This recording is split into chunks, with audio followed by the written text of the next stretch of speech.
Close your eyes for a moment, take a breath, and ask yourself, have you been kind to your own soul? Because the truth is, you don't need to become someone else. You don't need to chase perfection. You simply need to become the person you were born to be.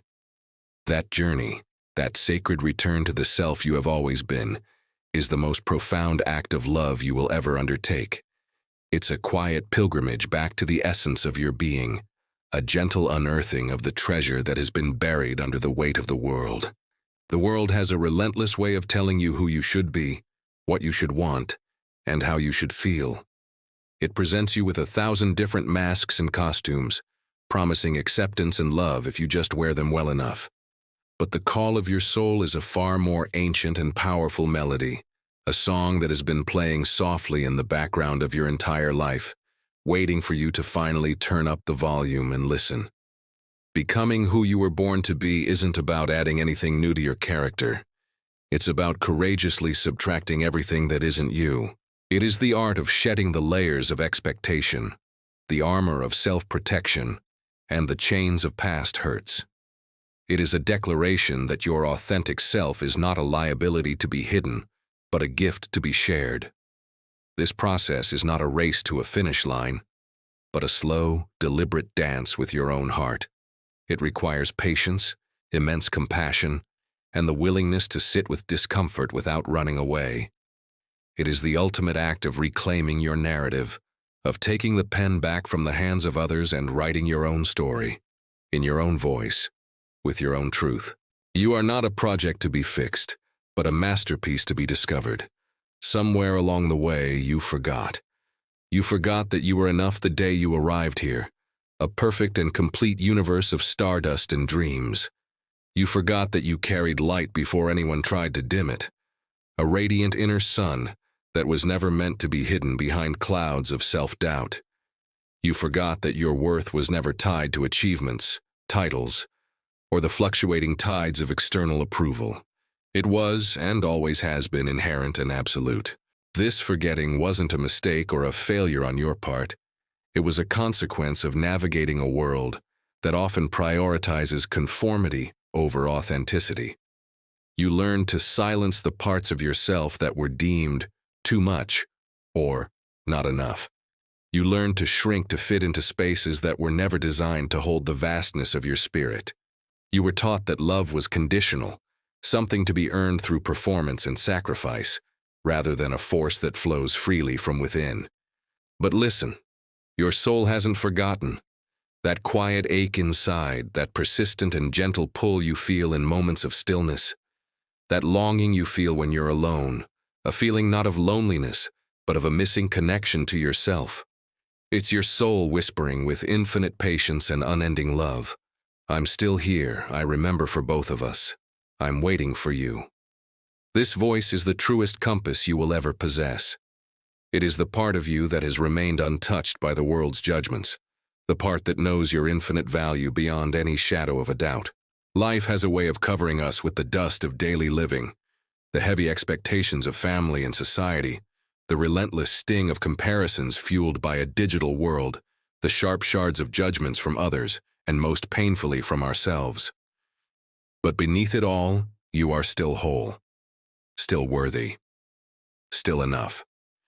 Your core essence remains pure and unbroken, waiting for the gentle breeze of your own compassion to blow away the dust and reveal its untarnished brilliance. Healing begins the moment you decide to turn inward with radical compassion. Not with the familiar whip of punishment for your perceived flaws, not with the heavy cloak of shame for your past mistakes, but with the gentle, unwavering light of compassion. It's the pivotal shift that happens when you stop asking the punishing question, "What's wrong with me?" and you start asking the profoundly tender and illuminating questions, "What happened to me? What pain am I carrying? What do I truly need to feel safe again?" This is where the real work, the sacred work, begins.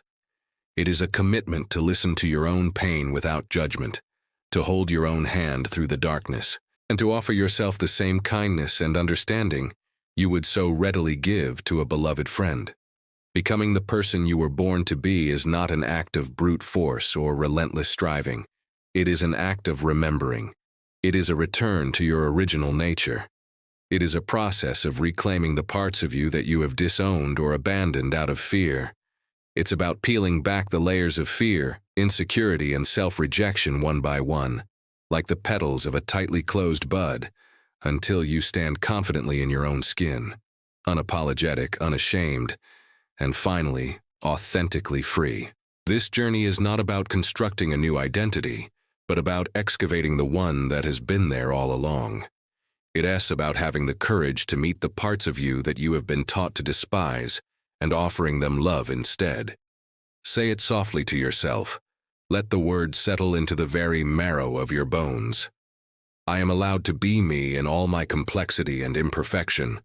I am allowed to heal at my own pace, in my own way. I am allowed to grow into the fullest expression of myself. Each time you repeat these words, you are planting a seed of permission in the fertile soil of your soul, a seed that will grow into a towering tree of self-acceptance and inner peace. Yes, it is still a fight, but it is most likely not the kind of fight you have been conditioned to believe in. It's not a grueling battle to prove your worth to an indifferent world. It's not a war against your own body or your own mind.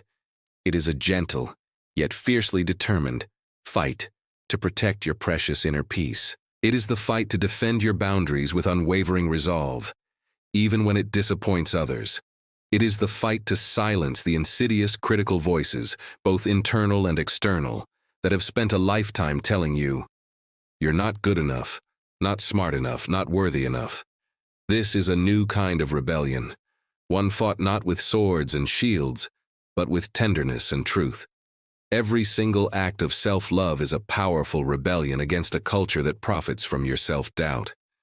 Every boundary you set is a quiet revolution, a declaration that your well-being is not negotiable. Every moment you consciously choose healing over the familiar path of self-harm, whether that harm is through negative self-talk, neglect, or numbing your feelings. You reclaim a vital piece of your own sovereign self. You are taking back territory that was wrongfully seized by fear and shame. And piece by piece, fragment by fragment, you return home. You return home to the person you were always meant to be, the person who was waiting patiently beneath all the noise and the pain. This journey of reclamation is not always a grand, dramatic event. More often, it is a series of small, quiet choices made every single day. It's choosing to rest instead of pushing yourself to exhaustion. It's choosing to speak your truth instead of swallowing it to keep the peace. It's choosing to forgive yourself for not knowing then what you know now. Each choice is a single step on the path back to your own heart. You have a choice, a profound and life-altering choice that you get to make in every moment of every day. You can choose to keep abandoning yourself, to continue leaving that vulnerable inner part of you out in the cold, seeking validation and warmth from sources that will ultimately leave you empty. Or you can choose yourself, fully, unapologetically, and with a tenderness that can heal the deepest wounds. And when you finally, truly choose yourself, something fundamental and miraculous shifts within the very fabric of your reality. The heavy, suffocating cloak of shame begins to lose its power. Its threads unravel, and it can no longer cling to you so tightly. The fear that has been a constant roaring giant in your mind starts to grow smaller, its voice fading from a thunderous command to a distant, manageable whisper. And the light within you, the light you forgot you even had, grows undeniably brighter, illuminating your path forward with clarity and warmth. You stop living in the cramped, frantic quarters of survival mode, constantly reacting to threats and bracing for the next blow. You start living in the expansive, open-hearted space of love. Love for yourself, love for your journey, and a love that naturally overflows to the world around you. Living in love means you no longer see your sensitivities as weaknesses but as superpowers. It means you no longer view your past as a source of shame, but as a testament to your incredible resilience. It is a fundamental paradigm shift from self-criticism to self-celebration. Remember, you don't heal by erasing your past and becoming someone entirely new. You heal by returning to and integrating who you've always been at your core. It is a homecoming, So let this be your unwavering, resonant reminder. You were not born broken. You were not born unworthy. You were not born with a fundamental flaw that you must spend your life trying to fix or hide. You were not born to hate yourself into a version of you that you think others will love. You were born with light, a unique and irreplaceable luminescence that is yours alone to shine. You were born with love, an infinite wellspring of it residing within your own heart, ready to be accessed at any time. You were born with everything you could ever need, all the strength, all the wisdom, all the resilience already inside you. The world may have tried to convince you otherwise, but it was a lie. A pervasive, damaging lie that you never have to believe again. So take the hand of that younger you, the one who still lives inside your heart. The one who was so full of wonder and curiosity. The one who just wanted to be seen for who they truly were. The one who just wanted to be loved without conditions or reservations. Hold them close in your mind's eye. Feel their presence. Tell them, with all the conviction in your soul, we made it. We survived. We're healing now. We're coming home. And then, with that younger self held safely in your heart, step forward, gentle in your approach, steady in your resolve, and breathtakingly free in your spirit. Because it's time. It has always, always been time. To become the person you were born to be.